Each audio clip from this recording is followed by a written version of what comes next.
তার কারণ বিগত কয়েকদিনের টানা বৃষ্টিতে জল যন্ত্রণার যে ছবি আমরা দেখেছি বারবার, আজও সকালে সেই একই ছবি দেখা গেল সোনারপুরে। সোনারপুরের একাধিক ওয়ার্ড এখনো জলমগ্ন। রাজপুর সোনারপুর পুরসভার 8 নম্বর ওয়ার্ডের মিশনপল্লী একেবারে জলমগ্ন। সোনারপুর পুরসভার 1 নম্বর ওয়ার্ডের বালিয়াও জলমগ্ন। নাজেহাল হতে হচ্ছে সাধারণ মানুষকে।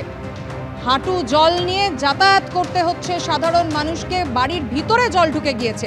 এই মুহূর্তের পরিস্থিতি জানতে সরাসরি কথা বলে নেব। আমাদের সঙ্গে রয়েছেন প্রতিনিধি হিন্দল দে। হিন্দল, যে ছবি আমরা দেখছি, বৃষ্টি কমে গেছে কিন্তু দুর্ভোগটা এতটুকুও কমেনি।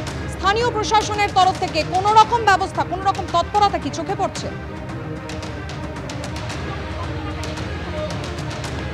একেবারেই তোমাকে বলে রাখি, তোমাকে দেখাবো সেই চিত্রটা। ক্যামেরা পার্সন অভিজিৎ দত্তকে বলবো ছবিটা দেখাতে। তুমি দেখতে পাচ্ছ এই যে রাজপুর সোনারপুর পুরসভার 1 নম্বর ওয়ার্ডের অন্তর্গত গড়িয়া স্টেশন এলাকার যে বালিয়া, সেই বালিয়া কিন্তু একটা অংশ সম্পূর্ণ জলের তলায় রয়েছে। তুমি দেখতেই পাচ্ছ যে গাড়িগুলো আসছে, রীতিমতো গাড়িগুলো কিন্তু অর্ধেক অংশ জলের নিচে চলে গিয়েছে। এই যে পরিস্থিতি, সেই পরিস্থিতি কিন্তু প্রতি বছরই হয়, কিন্তু তার থেকে নিষ্কৃতি তারা কিভাবে পাবেন বা এলাকার মানুষজন কিভাবে নিষ্কৃতি পাবেন তা তারা বুঝে উঠতে পারেন না। কেননা তারা যেটা বলছেন যে দিনের পর দিন তারা অভিযোগ জানিয়েছেন, পুরসভায় অভিযোগ জানিয়েছেন, কিন্তু তারপরেও কোনো রকম কোনো ব্যবস্থা পুরসভার তরফ থেকে গ্রহণ করা হয়নি। স্থানীয় যারা আছেন তাদের সাথে একবার কথা বলবো। কতটা ভোগান্তির মধ্যে পড়ছেন আপনারা?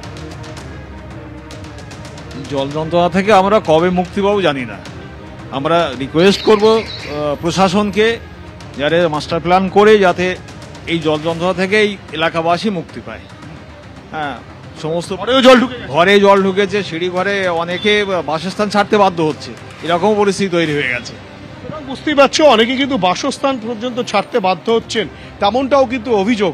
এই যে গোটা পরিস্থিতি তোমাকে আরেকবার দেখাবো যে এখানে কিন্তু রীতিমতো জলের মধ্যে ডুবে রয়েছেন এই এলাকার মানুষজন। তোমাকে প্রথমেই বলছিলাম রাজপুর সোনারপুর পুরসভার অন্তর্গত একাধিক ওয়ার্ড কিন্তু জলের নিচে, এবং সেই চিত্র কিন্তু আবারও স্পষ্ট হলো রাজপুর সোনারপুর পুরসভার 1 নম্বর ওয়ার্ডে।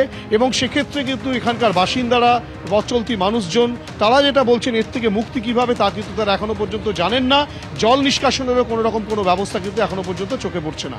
একদমই হিন্দল, বেলা বাড়ার সঙ্গে সঙ্গে ছবিটা কতটা বদলায়, পরিস্থিতির আদৌ উন্নতি হয় কিনা নজর থাকবে সেদিকে। আপাতত ধন্যবাদ।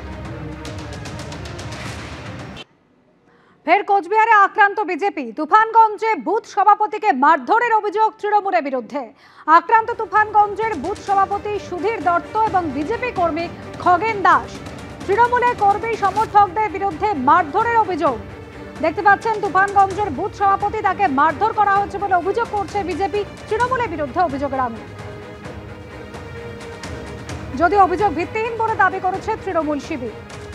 সোমবারও কোচবিহার 1 নম্বর ব্লকে বিজেপি কর্মীকে মেরে মাথা ফাটিয়ে দেওয়ার অভিযোগ ছিল।